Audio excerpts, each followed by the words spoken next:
মই নমস্কাৰ। আজি এটা বিশেষ এটা বিষয় লৈ মই আজি এই প্ৰেছ মিটটো মাতিছোঁ। তাৰ আগতে মই দুই এষাৰ কথা দি আৰম্ভ কৰিব বিচাৰিছোঁ যে আমাৰ যোৱা নিৰ্বাচন BTC নিৰ্বাচনত জিকি যোৱা সকলো 40টা সমষ্টিত জিকি যোৱা প্ৰাৰ্থীসকলক মই শুভেচ্ছা জ্ঞাপন কৰিছোঁ আৰু সকলো প্ৰাৰ্থী প্ৰতিদ্বন্দ্বিতা কৰা জিকিব নোৱাৰা প্ৰাৰ্থীসকলকো মই সমবেদনা জ্ঞাপন কৰিছোঁ। মই ঘটনাটো এনেকুৱা, যোৱা 28 তাৰিখে মই নাগৰিজুলি বজাৰত এটা ইলেক্ট্ৰনিকৰ দোকানত এটা টিভি কিনিব যাওঁ। তাতে যাওঁতে মই টিভি কিনি মোৰ যেতিয়া উভতি আহি গাড়ীত উভতি আহিব বিচাৰোঁ, তেতিয়া মোৰ গাড়ীখন দুলাল দাস ভজন দাসৰ ভাইটি MCLA আমাৰ নাগৰিজুলি সমষ্টি এবাৰ বিজেপিৰ পৰা জয়ী হৈ অহা তেখেতৰ ভাইটি আৰু লগত আৰু কেইজনমান বন্ধুক লৈ মোৰ ড্ৰাইভাৰৰ হাতৰ পৰা গাড়ীখনৰ চাবি কাঢ়িব বিচাৰিছে। তো সেইটো বাধা দিয়াত প্ৰতিবাদ কৰাতে তেওঁলোকে উদ্বোধনী আৰম্ভ কৰিছে আৰু মোৰ গাড়ীখন মোৰ ল'ৰাৰ সৈতে মোৰ ল'ৰা গাড়ীত বহি থকা অৱস্থাত মোৰ গাড়ীত টিভি বা সামগ্ৰীবোৰ থকা অৱস্থাত তেওঁলোকে ট্ৰেক্টৰ লৈ আহিছে মোৰ গাড়ীখন উঠাই লৈ যাব বুলি। তে গাড়ীখন বোলে তাত দাদাৰ পইচা দি কিনা হয়, কিন্তু কোনো কাগজে পত্ৰে কোনো ধৰণেৰে গাড়ীখন তেখেতৰ দাদাৰ বা তেখেতৰ দাদাৰ লগত ৰিলেটেড নহয়। তো এই কথাখিনি মই কোৱাৰ পিছতো তেওঁলোকে নামানিলে আৰু সেইখিনি নুশুনাত মই মাননীয় SP মহোদয়ক এই কথাখিনি অৱগত কৰাইছোঁ আৰু তাৰে পৰা মই সকলো মোৰ পাৰ্টি নেতৃবৃন্দক মই ফোনৰ যোগেদি অৱগত কৰাইছোঁ যে এনেকুৱা ভজন দাসে মোক এনেকুৱা নাগৰিজুলি বজাৰত এনেকুৱা অপদস্থ কৰি আছে আৰু মোৰ ল'ৰাক এনেকুৱা গাড়ীৰ সৈতে উঠাই লৈ যাব বিচাৰিছে।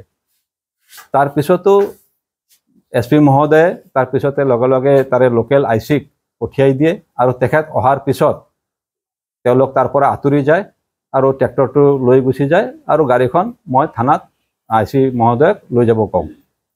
তো এতিয়া কথাটো হ'ল, আজি মই এজন প্ৰাপ্ত EM, 10 বছৰ মই ইয়াতে শাসন কৰিলোঁ, ৰাইজে মোক এই আশীৰ্বাদ দিছে।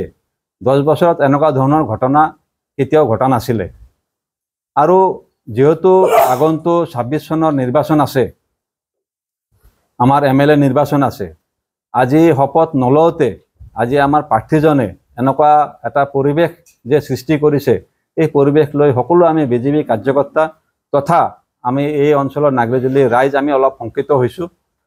আৰু মই 28 তাৰিখত হোৱা ঘটনাটো মই আজি ক'বলৈ এইকাৰণে বাধ্য হৈছোঁ, কাৰণ ইমান দিন মই অপেক্ষাত আছিলোঁ যে আমাৰ নেতৃবৃন্দ BJP নেতৃবৃন্দ ইয়াৰ কিবা এটা ব্যৱস্থা কৰিব বুলি, কিন্তু মই ইমান কেইদিনে একো সঁহাৰি নাপালোঁ।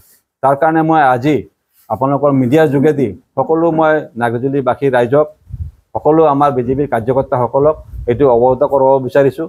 আজি মোৰ লগতে যদি এনেকুৱা অপব্যৱহাৰ কৰিছে, তেতিয়াহ'লে এনেকুৱা অপব্যৱহাৰ আৰু বেলেগৰ লগত হ'ব পাৰে।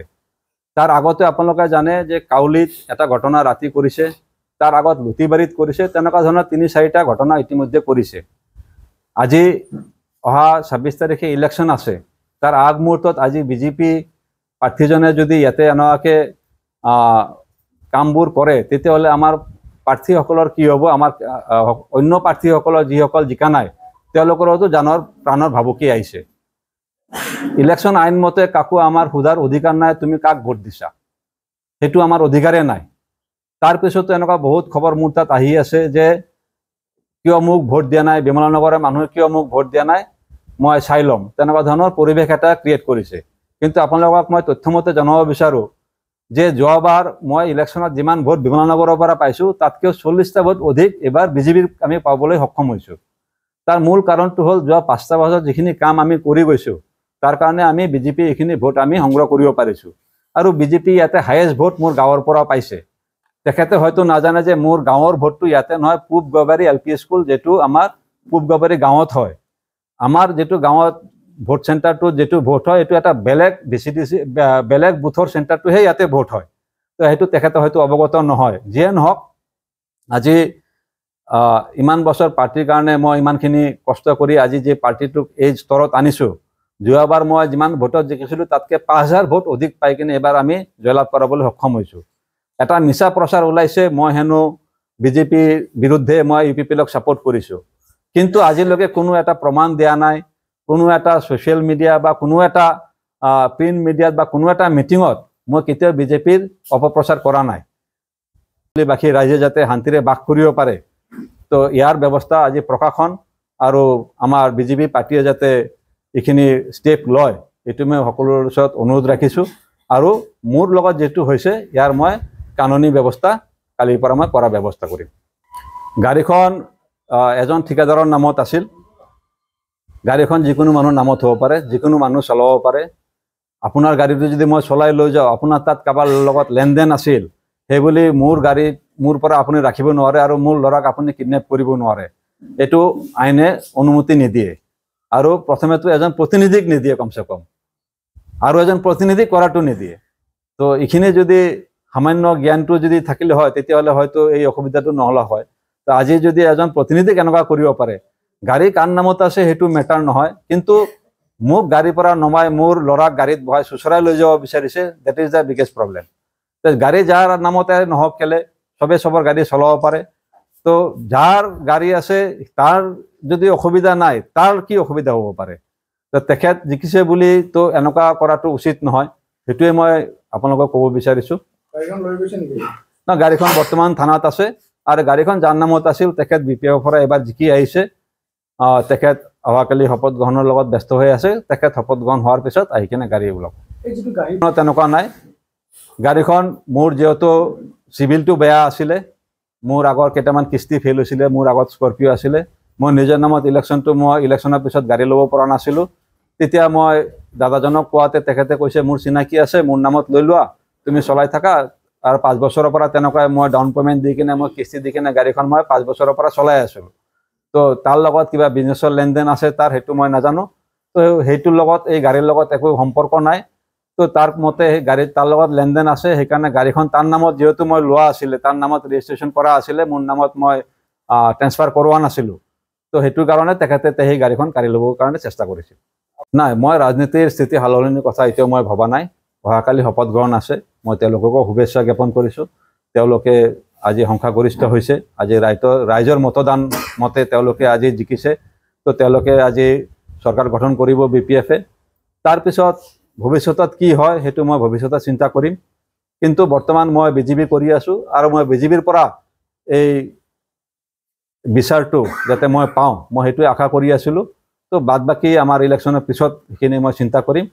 এইখিনিয়ে মই বিশেষ একো ৰেছপন্স বিচৰা নাছিলোঁ। মই মাত্ৰ এইখিনিয়ে জনাব বিচাৰিছিলোঁ যে আমাৰ নাগৰিকবাসী ৰাইজ, বিশেষকৈ আমাৰ BJPৰ কাৰ্যকৰ্তাসকল, তেওঁলোক যাতে পোষ্ট ভাইলেন্স ইলেকশ্যন ভাইলেন্সত মানে লিপ্ত হ'ব নালাগে, মই সেইটোৱে দাবী কৰিছিলোঁ। আৰু সেইটো মোৰ লগতে হৈছে, আৰু সেইটোৱে মই চিন্তাত আছোঁ যে বাকী আমাৰ যিসকল সাধাৰণ ৰাইজ আছে বা যিসকল আজি BJPক ভোট দিয়া নাই, তেওঁলোকৰ কি এটা পৰিৱেশ হ'ব। কালি ইয়াতে পৰিৱেশ, আজি গণতন্ত্ৰ আন্দোলনো হ'ব পাৰে।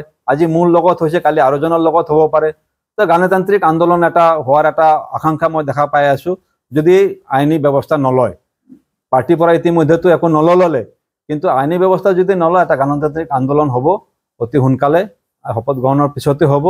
তো এইখিনিয়ে মই ক'ব বিচাৰিছোঁ। এজনে সুধিছে যে ছাৰ, মই BJPক ভাল পাওঁ, কিন্তু মই এই প্ৰাৰ্থীজন মোৰ পচন্দ হোৱা নাই।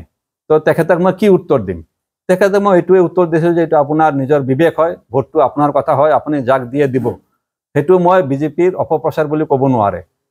কোনোবা ষ্টুডেণ্টক মই পইচা, কেতিয়াবা আমি যিটো আমাৰ আঁচনি আছিল জ্ঞান চৰঙৰ জৰিয়তে বহুত ল'ৰা ছোৱালীক তেনেকুৱা সহায় কৰিছোঁ। তেওঁলোকে মোক ফোন কৰি সুধিছে যে ছাৰ, আমি এনেকুৱাকৈ কি কৰিম? যে তোমালোকৰ বিবেকৰ কথা, তোমালোকে কি কৰিব পাৰা, সেইটো মই ক'ব লগা নাই, কাৰণ মোৰ অধিকাৰ নাই।